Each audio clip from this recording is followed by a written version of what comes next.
Ce qui a déclenché ma passion pour le cinéma, petit enfant, là, j'ai vu à un moment donné, je faisais partie d'un petit ciné-club d'enfants. Et il y avait des petits films de Charlie Chaplin. Et quand la projection était finie, j'ai couru pour voir Charlie Chaplin derrière l'écran. Alors, bien sûr, c'était ma première déception cinématographique et mon premier emballement, en même temps qu'il était un grand emballement.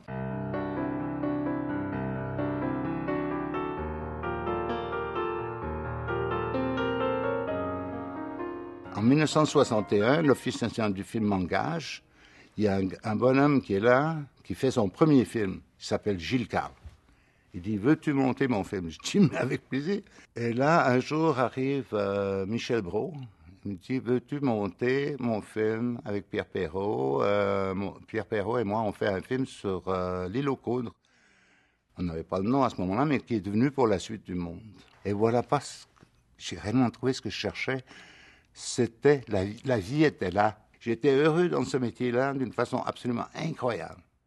Une des grandes qualités que j'ai développées en étant monteur, c'est que j'ai essayé par tous les moyens possibles d'effacer mon montage. Le cinéma, quand vous le montez, c'est comme de la musique. Et je revenais à deux, trois phrases musicales en arrière, je laissais passer ça, puis là, ça marche. J'écris, je réécris le scénario. Je fais un scénario avec mes bouts de pellicule. Je pense que mes films, généralement, sont assez polis. Et je pense que c'est ça la contribution.